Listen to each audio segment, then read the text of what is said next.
co-host so I could share my screen? We can try with that. I've never done that Do I before. need to get you an 11-year-old to help you out there, Aaron? Yes, most definitely. So how do I make somebody a co-host? So if you click on panelists, do you see everyone's name? I do. Oh, here you Okay. are. And then if you click on me, the one where the microphone is, and hit more, you should be able to make me host or co-host. Perfect. You Okay. are now the host. Okay. Thank you. Okay. Would you like to call the meeting to order? I would. So yeah, no, so now we're broadcasting. You're now been promoted to host. I'll call these proceedings to order approximately 3 p.m. on March the 25th, 2021. And Ms. Stone, would you please call the roll? Aaron Ranke. Present. Barry Krall. Sorry about that. Present. Bruce Hendricks. Present. Dan Palmer. Here? John Getz. Present. All right, we have a quorum. Oh, fantastic. I'll entertain a motion to approve the January 7th, 2021 meeting minutes. Motion to approve the meeting minutes. I second that motion. So a motion by Mr. Krall and a second by Mr. Gates. Okay, Barry Krall. Present. Yes. Yes. Bruce Hendricks. Yes. Dan Palmer. Yes. John Getz. Yes. Aaron Ranke. Yeah. Can you Yes. hear me, guys? Bruce Hendricks. It's a little choppy.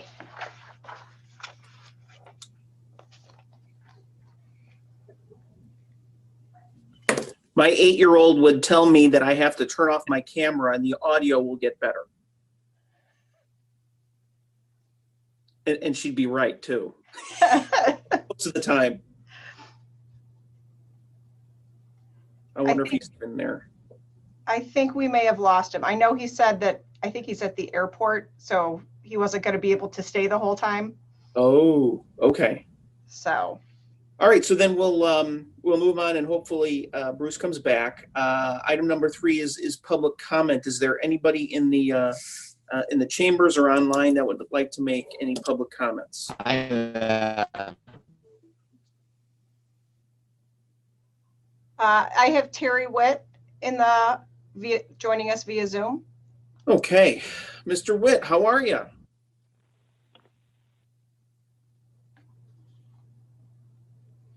Well, he dismissed all of that. Well, I don't know if you, We I'm can hear not you. able to Terry. join. We can hear you. Oh, okay. Great. Okay. Yeah.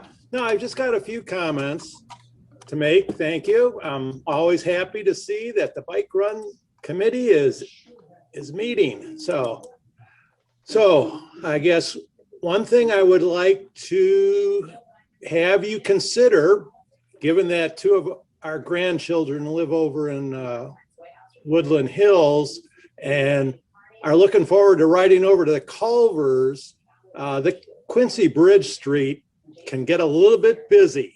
So I'm hoping that you figure out some mechanism to make it safe for kids to ride over to Culvers so they can meet their friends, because they like to go places where their parents aren't at.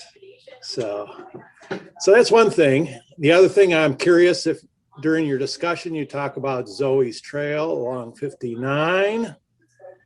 And then I've got a question on Spitzer Road as part of the Cook County development. That's a great street to cut through between West Bartlett Road and Army Trail Road, but I'm not seeing any side path there. And that was great to put the side path on Stearns when those other 2 warehouses got built in DuPage. And it would be helpful to have a side path there on Spitzer Road. Then a question I'm sure you'll discuss I'm curious if the CMAP bike plan has been moving forward, if they've selected somebody to run the show, who it is, and anticipated start date. I did sit in on their CMAP South Elgin bike plan about 5 or 6 years ago, and it was Sam Schwartz who ran that show, and it was very professional. So I'm looking forward to that. And finally, just a few observations on Stearns Road shoulder. I see that that's your number 3 item on the agenda of bike improvements. And I'd just like to say, because I'll ride on that 2 or 3 times a month during the season. And I notice that road riders always ride with traffic, means they're on the right side. So they're on the north going towards the state park, and they're on the south side coming towards Bartlett Village. But also there's a lot of people, and I'll say they're more casual riders. They always ride on the north side. They don't like to cross over, so they just ride on the north side, and it's something that I think if you're going to recommend how to treat that to the DuPage Department of Transportation, that will come up with some kind of recommendation how they'll do that. And if it's to cross over, then I would suggest putting a crosswalk with some signs between the nature center and the airfield. And then if somebody approaches Munger from the state park, when they get to Munger, if they cross over to the north side, then they're on that new 2-way side path, and that's good. But if they're eastbound riders and they don't want to cross over, they run out of shoulder when they get to Linfield Lane. And so I'm just curious if we're going to recommend some kind of signage to make suggestions to bicycle riders as they approach that intersection, and add some paint and things like that for that. And then finally, stones on the shoulder. They really get bad, especially by the CN tracks on both sides. And that's primarily because there's driveways. ComEd has a driveway on the north side of the road, just west of the tracks. And in the summer, trucks are going in and out of there all the time, and they're dragging the stones out, and they create huge potholes as well. So I would recommend maybe a concrete apron in that area would go a long way to making that a little bit bicycle friendly. So that's my comments on that. And I would say that there was a petition, a change.org petition out there to make a path on Stearns, and there's been over 700 people sign that petition. So there is a lot of interest in that, and thank you for your time. So I'll sit back and enjoy the rest of your meeting. Hey, Terry, one question. You said make Quincy Bridge safe. What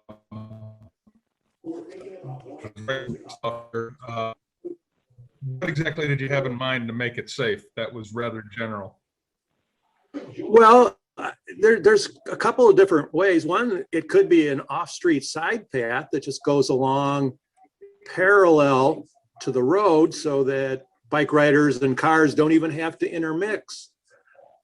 But if there isn't a side path a off sidewalk the or street, a bike path. yeah, off the street. The other thing would be to do some striping. I see one of the road projects is showing a road diet. Well, maybe at Quincy Bridge, I'm not sure how wide it is, but maybe it could be narrowed with a road diet and paint and signs that say, hey, drivers, watch out for bicycle riders, give them 3 feet, kind of thing. Like we put up over there on Munger Road, but there should be some recognition so that drivers are aware because they go into the car wash, they go into Culver's, they go on down to the Goodwill. So there's a lot of traffic that can be going in and out of there. And they're not even thinking that there might be a bicycle rider. And my two little granddaughters, they're tiny, but they're old enough to ride, and they're headed that way, and they're headed over to the Starbucks on Army Trail, and they're doing all kinds of things with their friends. So, you know, we got a good program going. You have a good program going. And I think Quincy Bridge should also get some benefits. Yeah, that makes sense. We'll have to take a look at that. Well, thanks for your comments, Terry. Sure. Do we have anybody else from the public that would like to speak? Renee, I see is in attendance. If you would like to speak, could you please raise your hand?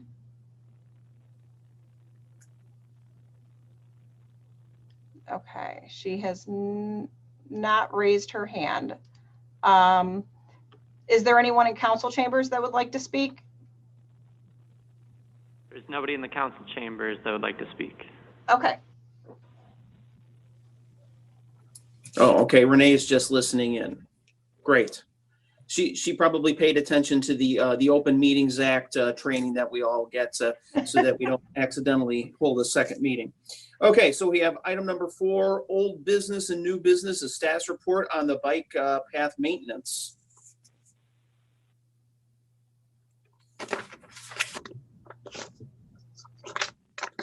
Tyler, are you there?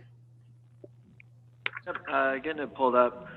So I submitted a memo with the committee packet that pretty much lays out the current set in stone plans for projects regarding bike paths, and if anyone has any questions on that, I'm here to answer them. So Tyler, we've increased our budget to $30,000. Is any part of that $30,000 being used for the bike path over by the village church? No, that's separate. Okay. So do we have a plan on where we're going to spend that $40,000, you know, the plus the 10,000 from the park district? Is there any talk on what is the most urgent need? So one thing we're looking at doing is doing some seal coating on some of the paths that are already repaired. And I believe we've been in talks with the park district on partnering up to get those done.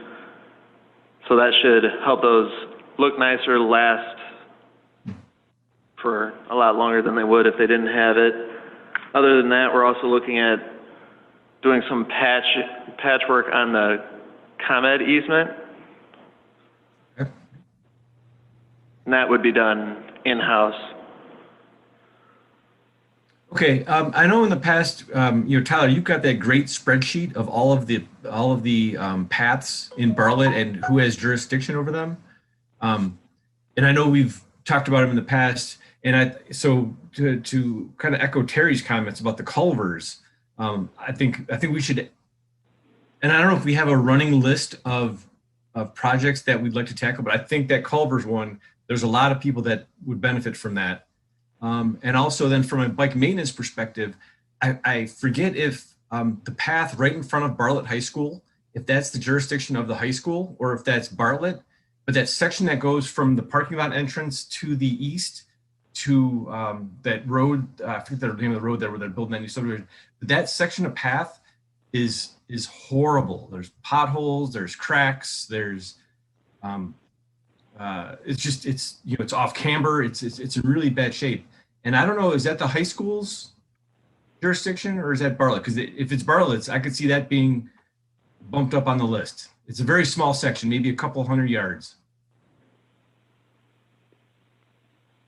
You know? Offhand, I don't know. I'll have to take a look. I am looking to see what we have on our bikeway jurisdiction map that we have online. Okay. Let me see. I will share my screen. Screen 1, share. So John, is it the portion along Petersdorf you're speaking of? No, no. So where the Bartlett High School, where that road cuts into Schick on the eastern edge. So follow the line up. That all of this? No. So I'm talking about the section in front of the high school along Schick. Okay. Yep, right there, exactly. So that looks like that is one of ours. Village Okay. of Bartlett. I don't know if you guys want to take a look at that, but it's in pretty bad shape. I don't know, Dan, you're shaking your head. I don't know if you've been on it at all, but it's rough. So if that's something that we could maybe add to the list to, I don't know if it's resurfaced, but that seems like it's, it's maybe a couple 100 yards, it looks like. John, I've been on that and I do agree. It is beginning to deteriorate. Yep. All right. Thanks, Barry. Yep. Yeah, So- exactly. Right there. That's it. Yeah, it's about a quarter of a mile. Okay. Wow, I like your map. That's awesome. See, this is available on the village's map page. Yeah, no, that's great. And as far as Quincy Bridge, I have their parcel viewer up. So the Culver's location is not shown here. Their aerials from 2019. Quincy Bridge Road is only public and part of the village's jurisdiction up to this line. The rest of it was all private. And each of the property owners is responsible for maintaining their portion of Quincy Bridge. It's a private road, so it's something we would have to contact each of those property owners with to see if they're willing to install that or. Can you blow that up a little more so I can see it better? Sure. Let me put the layers away. So this is the car wash. And then this is Chesterbrook Academy. So the public portion is only to the townhomes. And then the remaining portion of this is each owned by the individual property owner, all the way up to Goodwill. Thank you. There's not a whole lot of space there. Correct. So Eh, eh. probably as part of when that subdivision was approved, the developer at the time did not feel the need to put in sidewalks, and it's not technically a public street, so we would not require sidewalks as part of that. Now we have a complete streets policy. Things would be different handled going if this development were to come in today.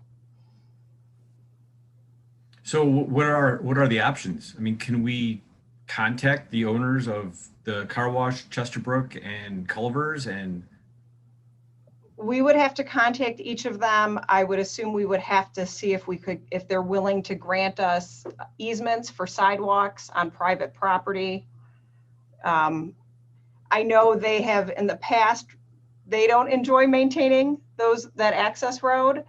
I know it does not meet the village standards as far as some of the construction standards with it. So the village has not in the past wanted to convert that to a publicly owned road. so nobody wants it? The developer like sometimes there's comes a up with rule. ideas that once Yeah. the future owners take over, they aren't thrilled with what that developer initially put in place. Well, I think it's worth a conversation, Right. particularly with the Culver's folks, in speaking with the proprietor. He seems like he's very community oriented. And I think I'd wait to make that phone call for the first really sunny, hot day when everybody's crowded around out front eating ice cream. And then I think he's going to start to see, he would certainly see some value in a pedestrian or bike path to his front door. Right. Yeah. So, but I would think he'd be generally pretty receptive. But yeah, that's interesting. And in Chesterbrook, yeah, that's a whole other matter. But it's worth a conversation. It's always worth a conversation. But it's also good to hear that we would do things differently today because of that complete streets policy. Yes. Yeah. Yeah. Okay. Any other questions about the bike path maintenance report? One I do. follow-up with Tyler. I think John mentioned $40,000. Just wanted to clarify, my reading of it was 30 with 10 supplied by the Park District. Correct. Okay, so it's 30,000, not 40,000. No, I mean, I thought it was 40 total. Right, it's That's what I'm 40 asking. total. Okay, it says increase to 30,000 with 10,000 still coming from the park district. So I read it differently. Thank you. I do have a question. Tyler, there's quite a list of small maintenance things on your, for the spring and summer, replacing signs, you know, pretty easy, simple things like that. When will that be started? Have the signs been ordered? Are they in stock? Or is that an ongoing process, hopefully to be done by the end of the season? As far as signs, we typically build those in-house. So it's just a matter of, it's usually ongoing. It all depends on how quick we can get them out and installed.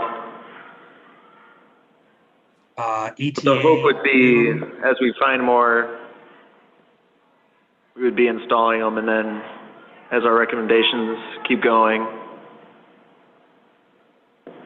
So So there will definitely be some up. you think by June, a good portion of those quick and easy things will be completed for the bikers to use? Probably a good chunk of them, I would say. Thank you. Are you talking about the signs that are on page 13 and 14 of the packet? Yes, Is that what you're talking about? Okay, gotcha. Thank you.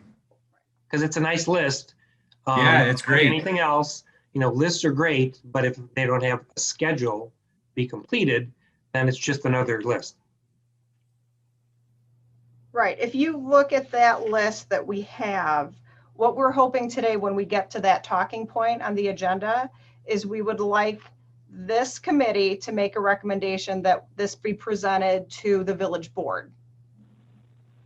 And then the village board is the one that has the ultimate say-so on going forward. So we'd like to have a recommendation coming from this commission. And then we can hopefully move forward in getting these installed. We are hoping to get the first two things done this summer. So.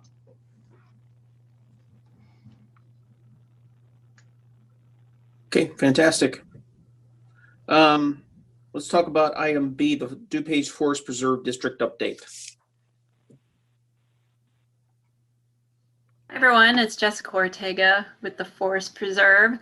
Hi. I don't have too much of an update for you. Things are still on track with that connection for the North Central DuPage Regional Trail that'll go south along Munger Road. We're still looking for the IDOT letting, which is kind of like a, their bid process in September of this year. So we'd be looking forward to construction starting, really in earnest in the beginning of 2021. So good news, we're still on track. And beyond that, don't really have much of an update. I don't know if there's any questions anyone had that I might help or find out more information for you.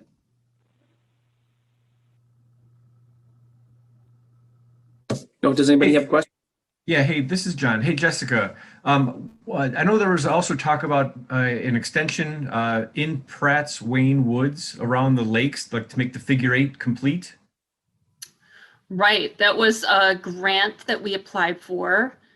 And I don't think we've heard if that's been awarded yet. I did hear some rumblings that money was getting awarded around, the state, but I hadn't heard anything if that particular project was selected or not.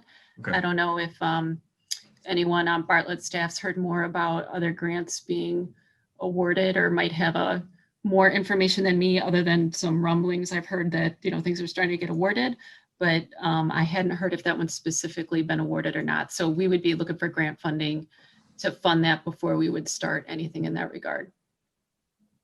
Is there an estimate on how much that would cost? I mean, how much of a grant is needed? There is. I don't know what it is, so okay. I could find out for you. And maybe I could send that over to Christy. Yeah. No, that's fine. It just seems like, again, it seems like it's just another small stretch that would, benefit a lot of people. For sure. Yeah. So we're hoping that, we'll get some grant funding coming through here to help kind of make some of these connections. All right, great. Thank you. You're welcome. All right. Well, thank you very much, Jessica. Next item is Park District update.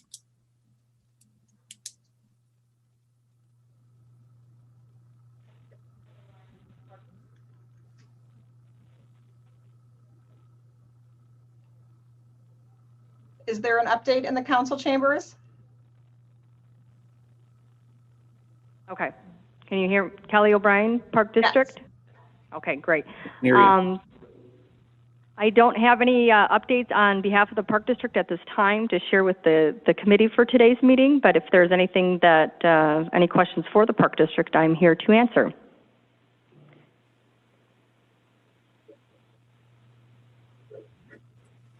Any questions from the committee? Okay, well, thank you very much for coming out, Kelly. Yeah, thank you. And item E, we have the bicycle project discussion.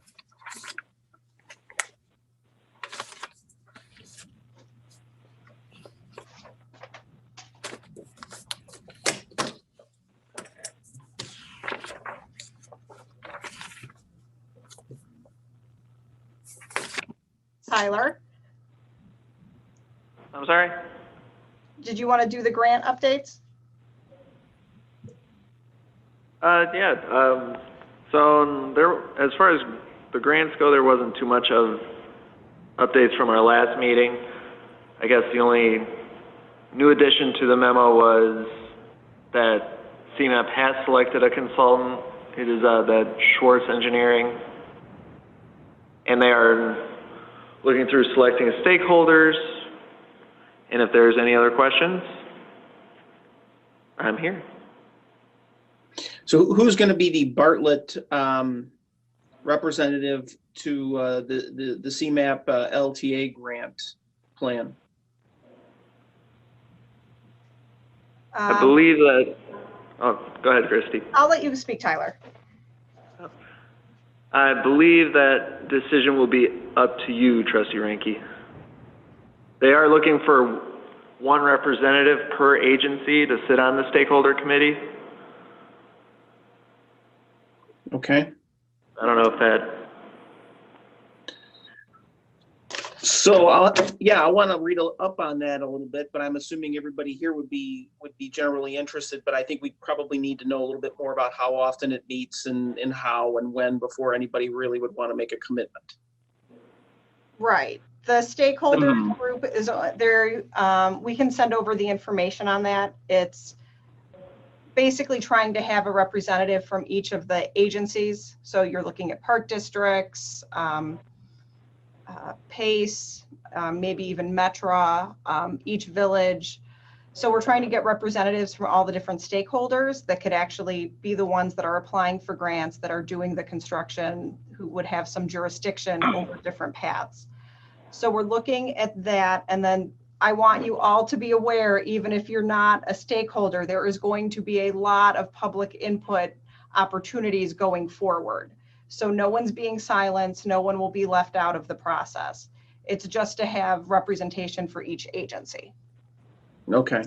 So for example, we don't know yet if there's going to be an event in Bartlett, necessarily Bartlett oriented. I imagine they'll be all over the place geographically. Correct. So we were pretty, both Streamwood and ourselves were vocal about saying we want both communities to be represented. And so there will be meetings in Bartlett, there will be meetings also in Streamwood, so we can make sure we're getting everyone represented. Fantastic. Is the representatives from these organizations, are they employees of the village, or would it be a member of this committee? Or do we know? We don't know. So typically, for an IDOT representative, that's going to be an employee. Sure. So it's up to, typically it's employees or representatives of the village. So.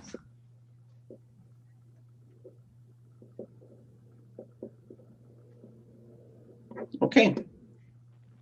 Any other questions or comments regarding the grant update? Well, I guess when are those, so they're currently selecting stakeholders. Is there a timeline when that needs to be complete? We have our next, let me see when our next internal meeting is. next internal meeting, I believe, is April 5th. Okay.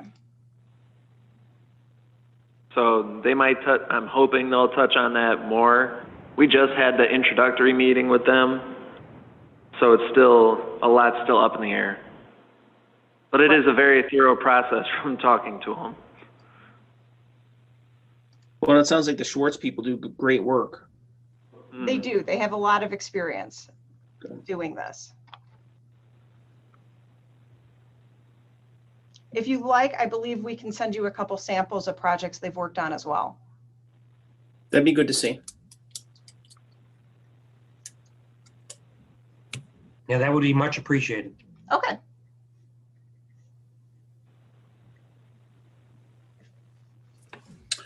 Okay, so yeah, sorry I kind of skipped over that the grant update. I was so excited about the bicycle project discussion, and I wanted to hear what you have to say because I like that we're going to be able to report this back to the village board and get the village board to vote on something and get them moving on this. So, Tyler, are you going to talk about the items on this list, or Christy, are you going to handle this? I'll do it just because it's my screen share. So. Okay. Okay. So it's a little easier that way. Oh, hold on. Share my screen. Share. Okay. Can you all see the document Yep. on Zoom? Okay. Yep. So the village staff has decided, based on the direction of this committee, to see if we can get some connections completed in the short term. Prior to having we were all very hopeful when this committee started that the bicycle plan grant would have already been in place by now. But obviously due to the delays, we've held off on making some of these connections, and we would really like this committee to have some projects moving forward. So the first one we're looking at is really prompted because IDOT completed a bike path along Route 59 that currently kind of dead ends at Baytree. And we want to bring people, as part of our downtown TOD plan, we want to bring people to the downtown. So we came up with possibly just doing a assigned bike route along the route, directing people to the downtown and letting people know how to get to Route 59, which then also brings them to Target. And it does connect really Walnut Hill subdivision to the rest of the village, which they don't have a way to do that right now. So that's the first one that we thought is very simple, a low cost way to complete a link in our network. The second project we came up with is a little bit more in depth. It's along Mayflower and Struckman. And it achieves a few goals. We're looking at doing a bike route on the street as well as adding striped parking lanes, which gives us a place for bicyclists to be on the road. It also, when there's cars parked there, it does create a traffic calming effect. It's something that was done in the Village of Hoffman Estates on some of their streets, and it's incredibly effective. So I will zoom in a little bit so you can see this a little bit better. So it doesn't require any change to the roadway width. It's simply adding striping. So these roads are both 36 feet wide. Right now, Mayflower has 2 8-foot wide travel lanes. We're proposing to go to 2 7-foot wide parking lanes and 2 11-foot wide travel lanes. And then our third is obviously a much longer term project, which Terry had spoken about before, which is adding a designated bike lane on the Stearns Road shoulder. This is something that we will have to approach DuPage County to get their support and to see if we can get some sort of agreement to get this project moving forward. So we're looking to see if it's something we could talk about doing striping, doing signage. This is very early in the process. We wanted to see if this committee supports these 3 projects. If you do, we can bring this recommendation to the village board. If we get support from the village board, then we can start approaching DuPage and seeing if we can get this project moving forward. So we wanted to have a couple fairly simple projects that we can move on our own, but then also look at long-term connections as well. Well, I truly believe that when you have a nice laid out program like these number 1 and 2, and they seem to be fairly easy to accomplish, my big question would be is, yes, that would be a great recommendation to put in front of the board. And is that money available? And again, are the resources available to do these things, the signs, the paintings, and to do them in a fairly quick fashion? So again, summertime is short, and we want to really show off our best face as quick as possible. So Public Works is aware of these projects. Dan Dinges, the Public Works Director, was involved and thought it is something that we would be able to get done this spring or summer. We'd be able to find the money. They're fairly low cost connections. In fact, as part of the budget process, and I'm sorry that Dan isn't here, so I can't ring his bell a little bit. As part of the budget process, Public Works has requested a rather expensive sign printing machine. And when we were reviewing the Public Works budget, I made it a point that, boy, this machine is going to be fantastic to print up all those brand new bicycle wayfinding signs. And so everybody seemed to be on board with that, knew that this was coming. And I expect that these signs will be printed with this brand new, beautiful printer, which can also print banners.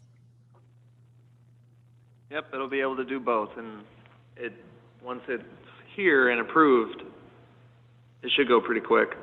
Great. Thanks, Tyler. So what do we think of? So we like 1 and 2. Are there any specific comments about either 1 or 2? Hey, this is John. So number 1, yeah, that seems like it's a slam dunk, and it makes perfect sense to guide people with signs, and that's great. Number 2, my question there, explain how it works when cars are parked. You said that it's very calming. Do the bikes then ride in the roadway then? They do. Honestly, in most cases, I live right off of the Hillcrest. I grew up in the neighborhood in Hoffman Estates where they did this. I would say 90% of the time there aren't vehicles parked there. Even if you go down Struckman or Mayflower now, it's very rare that there's actually cars there. Bicyclists do then have to go around the parked cars, but you're still allowing parking on the street. Okay, because I'm absolutely all for the striping on the road. That's great. With 2 comments is that there's a park there that has soccer practice, usually in the evenings, right there on Struckman, on the eastern end of Struckman, and that gets kind of busy and crazy sometimes. But again, if it's only for a couple hours of the day, it's usually in the 4 o'clock to 6 o'clock time range. And also there's the trailhead for Hawk Hollow on the kind of western end of it. And that's where a lot of cars park when they're hiking or biking Hawk Hollow. And I do see a lot more cars there. Again, it's usually only, at the most, I think I've seen 5 or 6 cars. But as long as, I think it's great. I mean, striping these lanes with the bike logo would be an awesome benefit to the residents in those neighborhoods. Yeah, John, I always wanted to comment. Can you guys hear me? This is Bruce. Yes. Yes. Oh, very good. I found a signal here at the airport. Oh, it's a great meeting. You guys sound so professional. I almost hate to participate. I sound like an idiot, but here we go. The trailhead there on the Hawk Hollow thing is a big pet peeve of mine. There's plenty of land there to develop parking off the street. I don't know why the Forest Preserve is fighting us tooth and nail about moving just a gravel parking area there. It's a wonderful recreational area for Bartlett. And they just stonewall us on that. And it's just, I don't know why we don't have the momentum or the clout to make something happen there.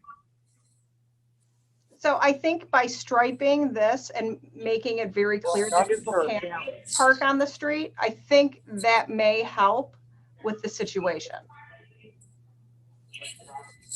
Okay, well, I don't know. I should have chimed in with the Forest Preserve rep, but why they're so obstinate about a little bit of a parking area there. There's always 3 or 4 cars parked there with people getting their dogs out and their bikes out. And the next thing you know, there's a bridge there. It's a bad area, risky area. And that's a great trail. That bridge over to Mallard Lake it's a well-used, heavily used trail. Yes, yes, it is. Yeah, it would be perfect. I want to talk a little bit about the stretch of Struckman near Sunrise and Sunset Park, because I live in that area, so obviously I see all of the activity there, and I do see the cars parked on Struckman, both sides, and you're absolutely right, it does get kind of crazy. One of the projects that we have approved, we approved 3 traffic calming projects throughout the village to sort of practice or test out various methods. And one of them is going to be right there at Struckman, right by Sunrise and Sunset Park. And we're going to have a bump out on both sides that's going to narrow the roadway and hopefully serve to slow people down as you're coming into that area where you would otherwise park for the soccer practice. And then on the north side, it's Frisbee golf. But I think it makes perfect sense to have the parking area and the striping right there too. Hey, And people drive like maniacs on Struckman. I mean, they think it's Route 59. It's incredible. Right. Hey, Christy and Aaron, is that that striping? It looks like on Christy's map, it's only going from the North Central Trail east to Mayflower to Schick. Is it going to go west all the way to 59? Like what Aaron's talking about to Sunrise and Sunset Park? At this point, we're only going east of South Bartlett. It's our first time doing this, so we're testing this out. The example that I showed from Hoffman Estates, where they have the striping, it's very similar where they have baseball fields, they have a football field. Some of the bump outs that Aaron was just talking about, they actually have something similar if you see it at this intersection. You can kind of see how the roadway narrows at the intersection. So this is something similar to what we're doing on the other side of Struckman. Okay. Sorry, I got confused on my side there. It's a lot of Struckman projects. Yeah. Well, I mean, I think this is the right time to address it, though. If we're making these bump outs, so what happens to the bike lane? It looks like the bike lane is going to end for a 50, 100-foot stretch of. This is just for the intersection. So typically, a bicyclist is supposed to follow the same rules of the road as a car. So he should be stopping at the intersection at the stop bar, looking, for traffic, going through the intersection, and then it does on this one.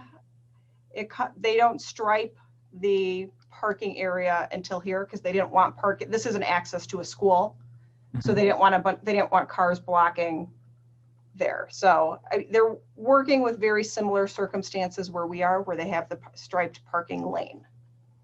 But at Sunrise and Sunset Park, where those bump outs that Aaron's talking about, are there any stop signs there? Because otherwise, then you're really just pinching off the. If there's no stop sign there, then if a bike is riding down the path and there's no stop sign, and for that little bump out section, they jump onto the road while there's cars coming, that might be an issue. I would have to look at that. I don't know the answer to that off the top of my head.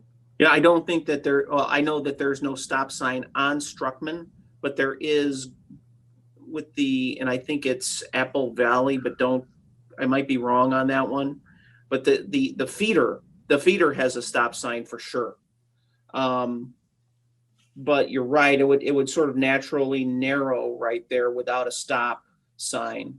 But I would think that would be okay, because you're not necessarily, it's not sudden and abrupt. It's an open area. So if you're riding your bike on Struckman, whether you're headed east or west, you're going to be able to see that the road is narrowing, but just slightly. It's not going to be dramatic. Right. Hey, so there's a nice bike trail right there. Correct. There's a bike trail on the west side of Struckman, has a bike trail on the south side. It's on the east side that it's more along Mayflower where there isn't. Gotcha. Okay, so that's why we don't need necessarily lane striping there, because we have a trail. Correct. It goes all the way to 59? It turns into sidewalk at one point. So there is sidewalk all the way to 59. Okay. Well, that makes me feel a little bit better that we're not putting stripe lane there, because there's already path. Right.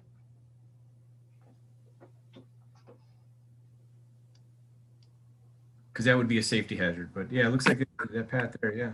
Okay, I got All it. right, if you look at our, right, you could see at one point, so I mean, we're using the sidewalk sort of as a unofficial bike path from Sunset Park to Yeah. 59. Yeah. Okay. Yeah, and then as it goes further east, on the south side of Struckman, you've got a nice wide, typical asphalt bike path. It's beautiful. Yeah, it works very well. Any more comments on items 1 and 2? All right, so let's talk about number 3 here. And I know that Terry had a lot of input on that. It sounds like it's very preliminary. And we need, if we're going to move forward with this, we need to start bothering DuPage County to get them in line. Correct. It is a bikeway they have had on their bikeways plan since I believe at least 2007. Okay. So we're not coming up with anything they've never seen before. So. Well, and I would also think that because much of that new building at Munger and Stearns is now completed. So I would think that now is a perfect time to really get this in place. Right. The owner of one of the buildings actually had called me and asked if there were nearby bike paths or walking paths for his employees, because he takes that very seriously. And so I told him that Phillip State Park has a great network, but we can't quite get there from their location. So he was excited to hear that there is future plans for something along Stearns Road. But that was one of the reasons why he bought that building, was because there was a bike path. Oh. Well, that's good to hear.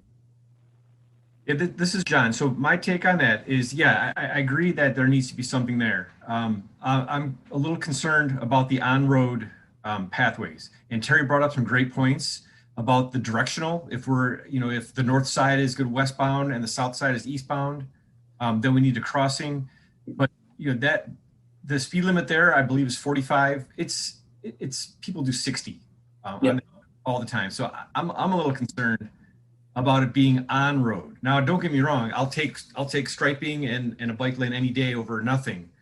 But especially in the industrial park, directly to the west of Munger up to the railroad tracks, there's plenty of right of way there off the road to make a path, at least to the railroad tracks. And I get it, crossing the railroad tracks, that's a whole nother financial burden to cross the railroad tracks with a path. And I don't know, how interested DuPage would be to make it off the road.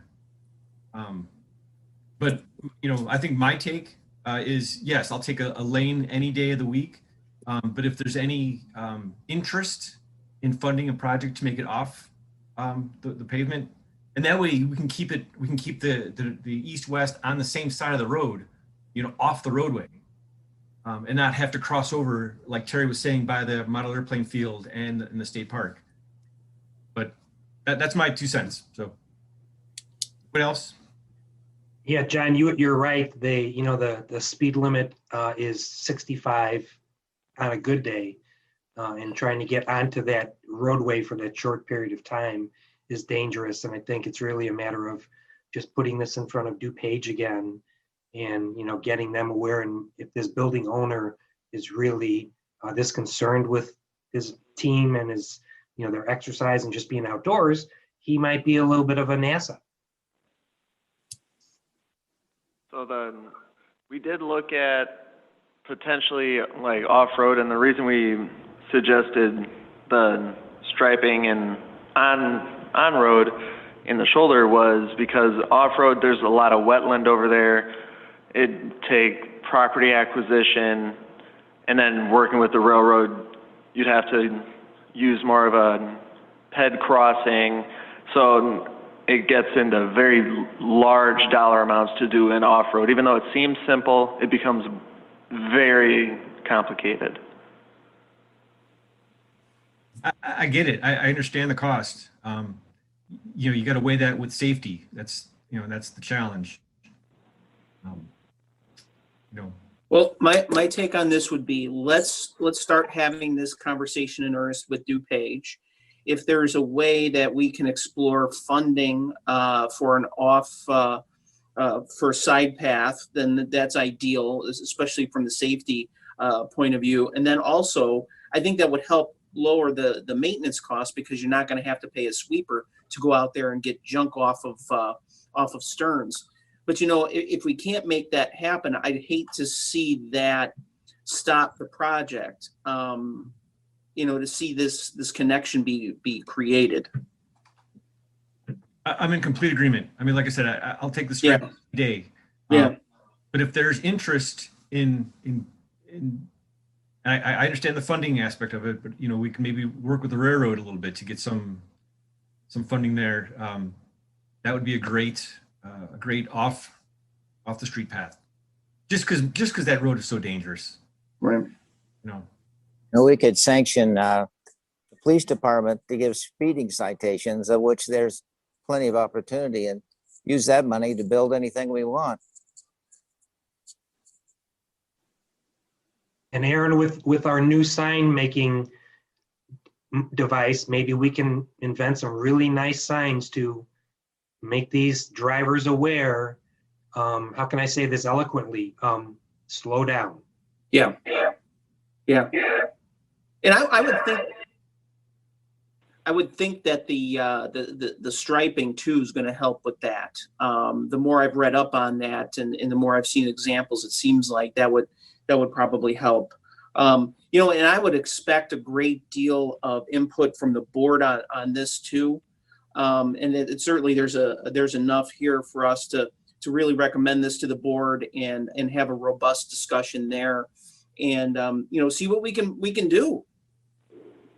Right. We want to get the conversation started with DuPage County. Yes. Yeah, I'm in favor of that, certainly. Yes, absolutely. I think Terry has his hand raised. I don't know if he wants to add something more here, if you want to recognize him. Sure, that's fine. Let's go ahead and do that.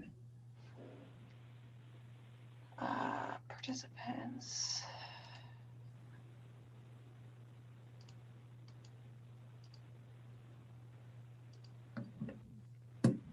Okay. Are you able to hear me? Yeah. Oh, okay, good. Hey, that's a great conversation on the Stearns Road. And it's a great one for the bike plan as we move forward on that. So there's lots of stuff, and it's going to take a little bit of while and a little bit of persistence, but hey, that bridge over County Farm Road, planning started in 1984. So let's start this one in 2021 and hope it doesn't take 35 years. But anyway, the reason I raised my hand was going back to the project on the bike path in front of the little church there at Devon and West Bartlett. Right. And it has to do with actually not the bike path, but just the other side of Devon. The northwest corner of that intersection is totally waiting for a crash to happen. If when you look at that corner and you look at it right now, you will see that there's a lot of undergrowth on the tree line. It's on private property, but once it gets leaves, which won't be too much longer, you cannot see cars coming down the hill, and they cannot see you. And the same with bikes coming down the hill. Everybody comes down there really fast, and the cars on Devon, they don't stop at the stop line. They pull all the way up to the street across the bike path. So even though it's on private property, I'm sure we have an ordinance that prevents people from blocking line of sight. So I would ask Public Works to go over there and say, hey, before the leaves come, we'll cut all those brush. Leave the trees, they're pretty, but cut all the brush so people can see. That was my comment. Thank you. Okay, thanks. Yeah, I want to kind of stay on the agenda, but yeah, no, that's an excellent point. And Tyler, I'm sure you heard all of this. And then as part of the reconstruction over there, I'm assuming you folks are going to take a good hard look and make sure that's all cleared up for us. Yep, that's part of it. All right. And then I'll follow up with you too, at the next village board meeting. I'll see you then. Okay, so, Christy, do you want a formal motion to recommend that the village board consider the three options? I would like a formal motion, and there is one thing that was brought to our attention yesterday, which was also seeing if the Bike and Run Committee would also like to recommend the village approaching IDOT about requesting a bike path along Route 59 that we had talked about before from Schick going north. I was going to bring that up right before the adjournment, so. Okay, sorry to steal your thunder.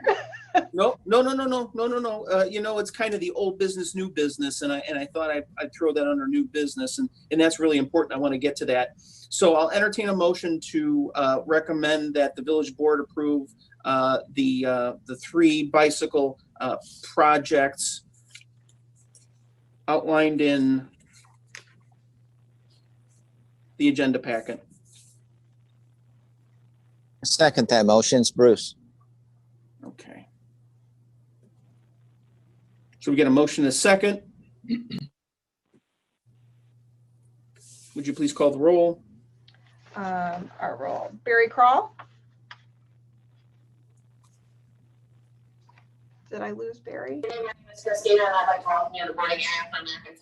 Sorry about that again. That's okay. Present here. Bruce? Here? Dan Palmer? John Getz? Yes. Aaron Ranky? Yes. Okay.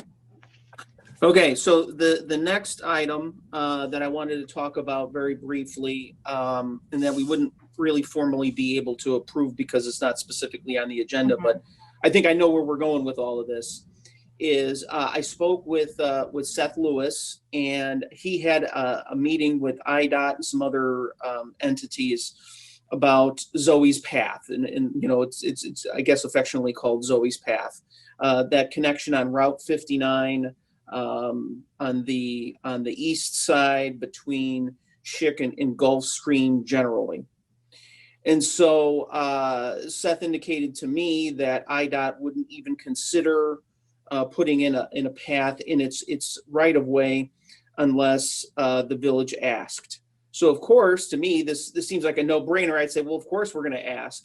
But I wanted to run this by the committee, and if we're making a recommendation to the village board, then we'll push to have the board pass a resolution asking IDOT to put this connection in.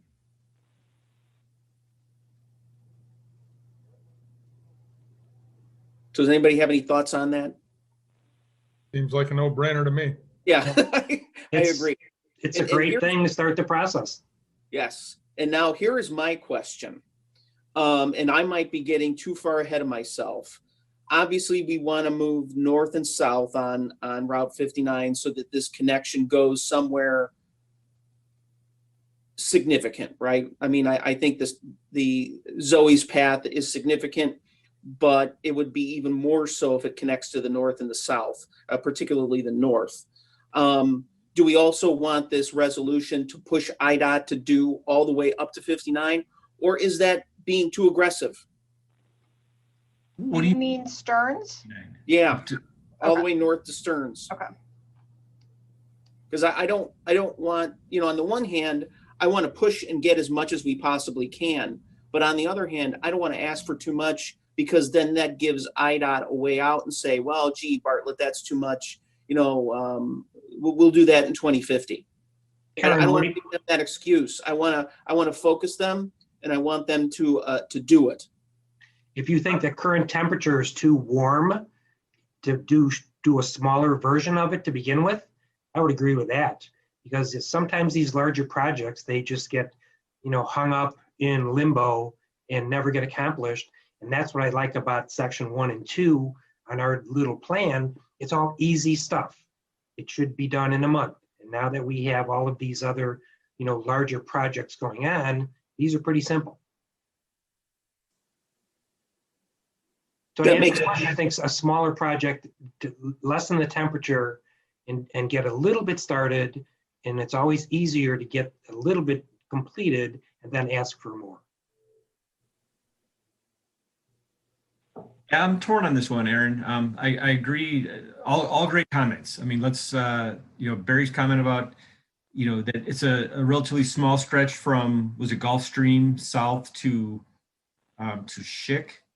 But that section going north from there, that if you look at the number of people that would benefit so many more people to go all the way. We don't have to go all the way to Stearns because there is a path that goes up to that Artis. So we'd only have to go over the railroad tracks, past Struckman, past the village church, and that's really it. Right. But to the point that's now we're crossing railroad track, and the dollar signs just quadrupled. Right. And there's a wetland. And anytime you're absolutely right. A wetland. Yeah. Yeah. So yeah. This is a tough one. Okay.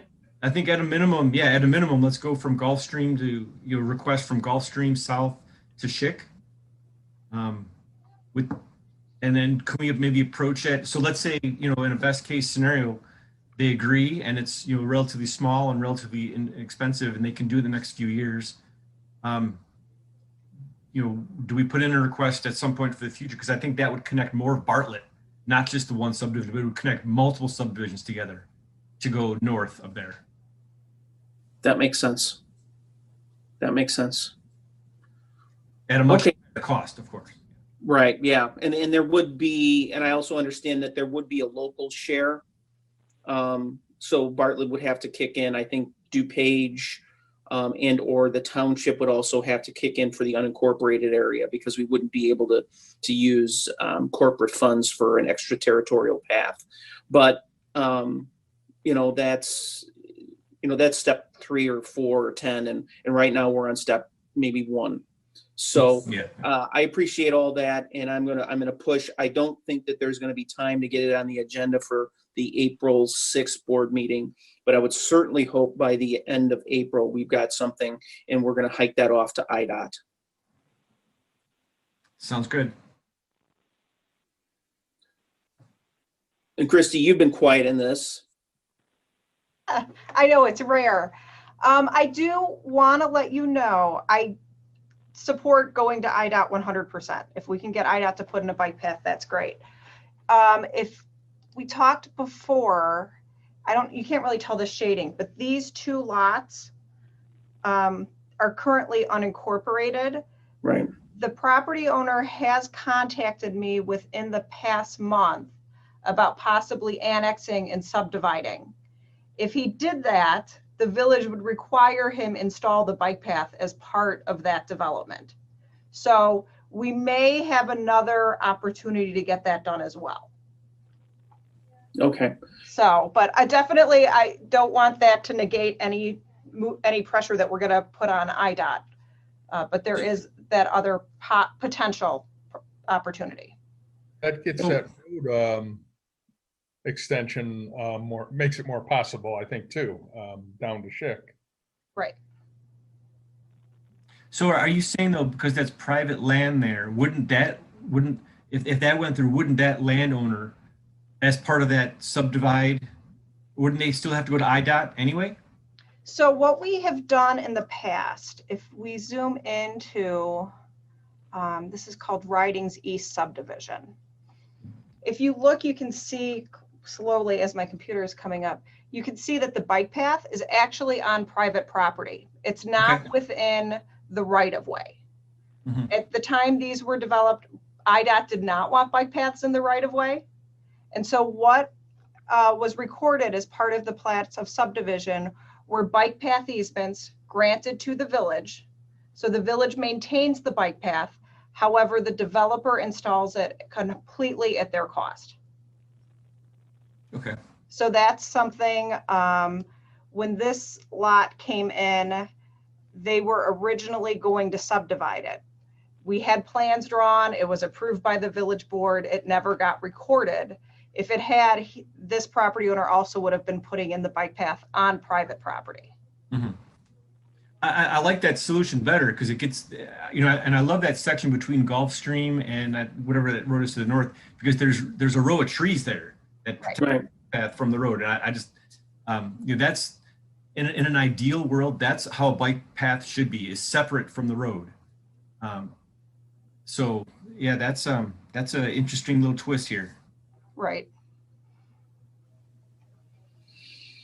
Well, hopefully they come in and they want to move forward with the annexation. It would be nice. It'd be very nice because then we can bypass IDOT.